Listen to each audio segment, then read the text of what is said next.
और अब खबरें विस्तार से। अमेरिका के साथ चल रही तनातनी के बीच चीन का न्यूक्लियर सबमरीन येलो सी में हादसे का शिकार हो गया। न्यूक्लियर वॉर के खतरे के बीच इस हादसे ने दुनिया की चिंता को बढ़ाकर रख दिया है। क्या येलो सी में चीन कुछ खतरनाक करने वाला था? क्या चीन के सबमरीन को निशाना बनाया गया? क्या इसमें अमेरिका और उसके सहयोगियों का हाथ हो सकता है? इतने बड़े हादसे पर चीन की चुप्पी क्यों है? चीन क्या कुछ छिपा रहा है? क्या यह सिर्फ हादसा नहीं, क्या चीन को अपना राज खुलने का डर भी सता रहा है? चीनी न्यूक्लियर सबमरीन हादसे पर अमेरिका और नेटो भी अब तक खामोश क्यों है? यह बड़ा सवाल है। और चीन के परमाणु पनडुब्बी हादसे का शिकार हो गई। 55 चीनी नौसैनिकों के इसमें मौत होने की खबर भी बताई जा रही है। ब्रिटेन की खुफिया रक्षा रिपोर्ट से यह बड़ा खुलासा हुआ है और पीले सागर में चीन के शेडोंग प्रांत के पास यह पूरा हादसा हुआ है और ये बहुत बड़ा हादसा माना जा रहा है। और इस पर सबसे बड़ी बात, अमेरिका से लेकर नेटो से लेकर चीन की खामोशी बहुत कुछ बयां करती है।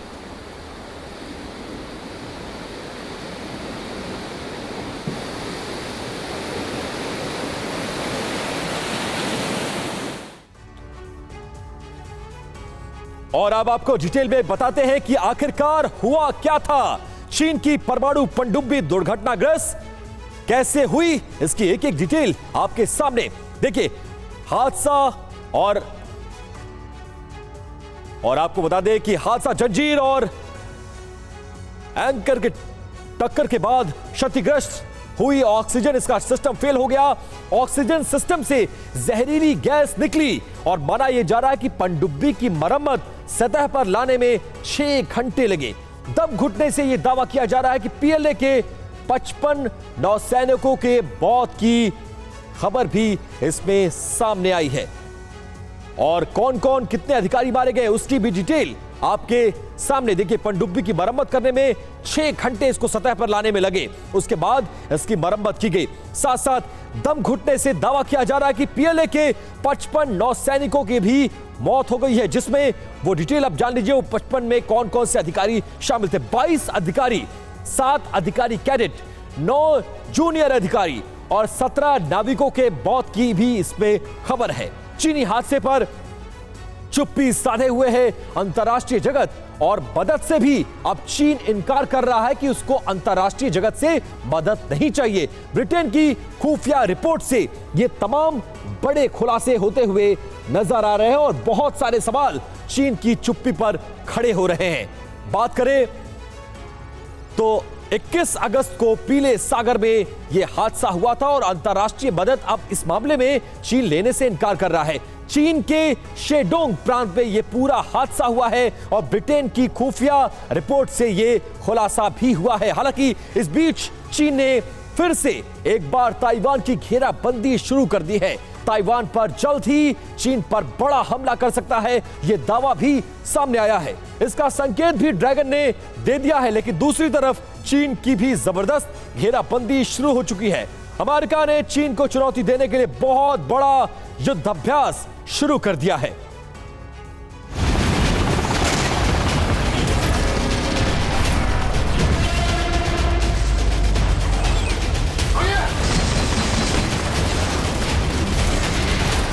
ये चीन की बारूदी तैयारियों का प्रमाण है।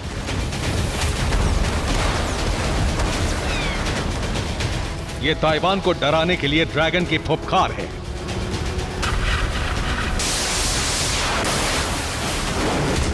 चीनी सेना ने ताइवान पर हमला करने की पूरी तैयारी कर ली है। चीनी सेना ने अपने सभी विंग को अलर्ट कर दिया है। ताइवान को हड़पने के अपने नापाक मंसूबे को पूरा करने के लिए चीन की सेना ने जो तैयारी की है वो अब तक की सबसे बड़ी कवायद बताई जा रही है। ताइवान के खिलाफ चीन की पीपल्स लिबरेशन आर्मी की तैयारियों का जो वीडियो सामने आया है उसके बारे में माना जा रहा है कि जिनपिंग की सेना ऑपरेशन ताइवान को जल्द ही लॉन्च करने वाली है।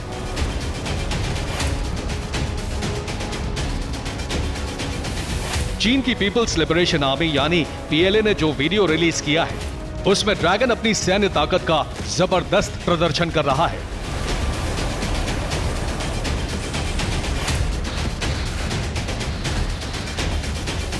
चीन अपने हाईटेक मिलिट्री उपकरणों की नुमाइश भी इस वीडियो में कर रहा है।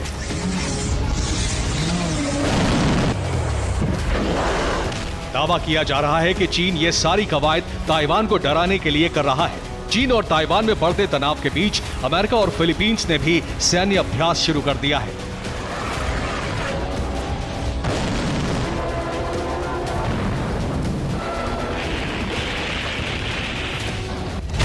अमेरिका फिलीपींस के साथ 14 दिनों की एक्सरसाइज कर रहा है।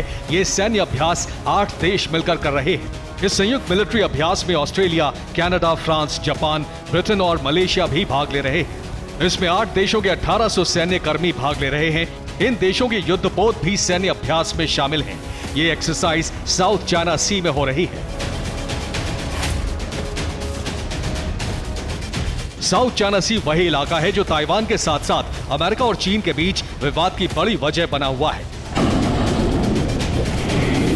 जानकारों के मुताबिक चीनी तटरक्षक बल और फिलीपींस के युद्धपोतों का टकराव भी बढ़ता जा रहा है। इसके साथ ही साउथ चाइना सी के पास बढ़ते तनाव और टकराव को इसके आसपास के क्षेत्रों में शांति के लिहाज से भी चिंताजनक माना जा रहा है। आपको याद दिला दें कि साउथ चाइना सी के इलाके में सितंबर में भी चीन ने ताइवान को घेरने की कोशिश की थी।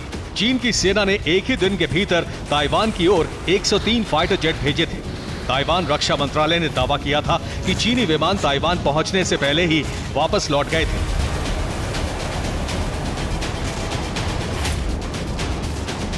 लेकिन चीन के इस हरकत से तनाव बढ़ गया था।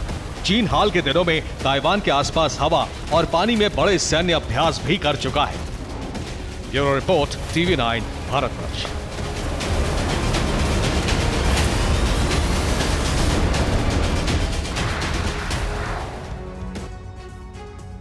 और चीन के इतिहास में बड़ा हादसा मानने जाने वाले इस पनडुब्बी के हादसे पर बड़ा खुलासा हुआ है। दुश्मनों के खिलाफ बिछाए जाल से यह हादसा हुआ है, ऐसा चीन में दावा किया जा रहा है। समंदर में जंजीर और एंकर से टक्कर के बाद यह हादसा हुआ है।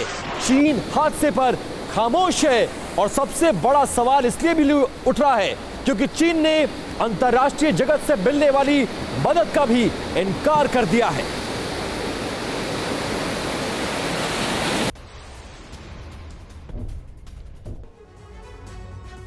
और चीन ने समंदर में अपने दुश्मनों के लिए जो जाल बिछाया था, उसी जाल में चीन की पनडुब्बी फंस गई और यह दर्दनाक हादसा हुआ। दरअसल चीन दुश्मन देशों की पनडुब्बियों को फंसाने के लिए समंदर में एक ट्रैप लगाता है।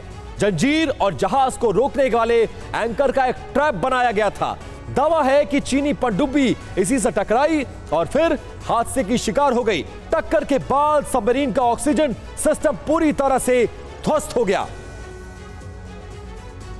तो परमाणु पनडुब्बी हादसा, पीला सागर परमाणु पनडुब्बी, यह बताया जा रहा है ब्रिटिश यूएस पनडुब्बी को फंसाने के लिए यह पूरा जाल बुना गया था। अब देखिए सवाल और इसके साथ कुछ डिटेल्स भी आपके सामने। खुद के बिछाए जाल में फंस गई चीनी सबमरीन। सबमरीन का ऑक्सीजन सिस्टम इसमें पूरी तरह से ध्वस्त हो गया। दम घुटने से 55 नौसैनिकों की, जो चीनी नौसैनिक इसमें सवार थे, उनके मौत का भी दावा किया जा रहा है। अब सवाल क्या है? सवाल यह है कि क्या पनडुब्बी हादसे के पीछे कोई साजिश है? पनडुब्बी हादसे पर चीन चुप क्यों है? आखिरकार साजिश हुई तो चीन क्या प्लान बना रहा था? ब्रिटिश यूएस पनडुब्बी को फंसाने के लिए पूरा जाल था। सवाल यह कि पनडुब्बी हादसे पर चीन चुप क्यों है? चीन को अंतर्राष्ट्रीय मदद से दिक्कत क्या है? क्या चीन हमेशा की तरह कोई सच छिपा रहा है? अगर साजिश, तो चीन बदले का प्लान क्या बना रहा है? ये तमाम ऐसे सवाल हैं जो इस पनडुब्बी हादसे के बाद खड़े हो रहे हैं। और बीजिंग में चीन की सेना ने जो कुछ किया उससे नाटो और महाजंग का संदेश मिल गया है। पुतिन, जिनपिंग और किम का गठबंधन कितना मजबूत हो चुका है, इसका ऐलान चीन के 74वें स्थापना दिवस पर हुआ। इस मौके पर पुतिन और किम जोंग ने जो ऐलान किया उससे नाटो के लिए अब तक का सबसे बड़ा खतरा बढ़ने लगा है।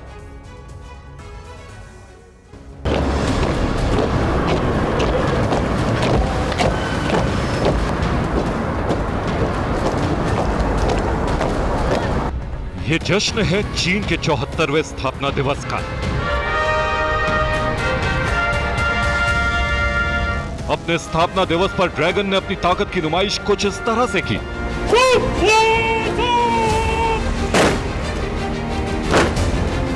तियानमेन स्क्वायर पर जिनपिंग की लाल सेना के बूटों की गर्जना ने वॉशिंगटन की बादशाहत को सीधी चुनौती दे दी है।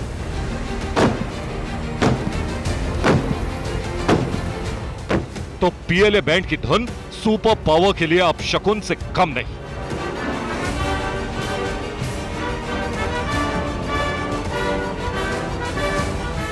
यह सिर्फ चीन का शक्ति प्रदर्शन नहीं है, बल्कि नाटो विनाश का संदेश है। इस सैन्य शक्ति के दम पर जिनपिंग वर्ल्ड ऑर्डर बदल रहे हैं। जिनपिंग के साथ हैं रूस के राष्ट्रपति व्लादिमीर पुतिन और उत्तर कोरिया के तानाशाह किम जोंग उन।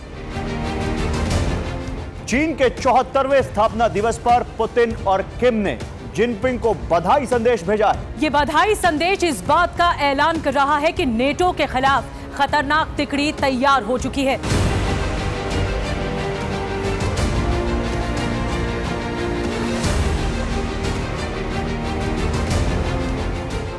इसी साल जुलाई के महीने में लिथुआनिया के विलिनियस में जो नाटो की समिट हुई, उसमें चीन को नाटो के लिए सबसे बड़ा खतरा माना गया। पुतिन और किम के इशारे पर किम जोंग ने अमेरिका समेत नाटो को फिर से महाविनाश की धमकी दे दी।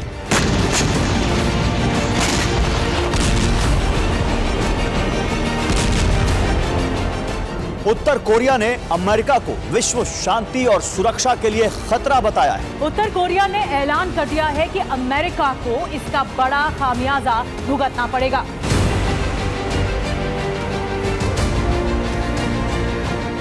किम की तरफ से यह गर्जना तब हुई है जब वो रूस के दौरे से अपने देश लौटे।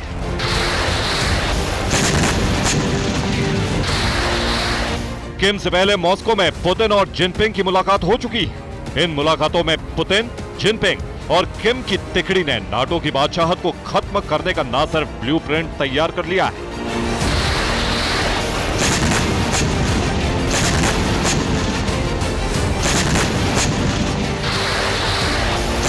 बल्कि उस पर काम भी शुरू हो चुका है। इसके लिए किम, पुतिन, जिनपिंग एक दूसरे को लगातार मजबूत कर रहे हैं।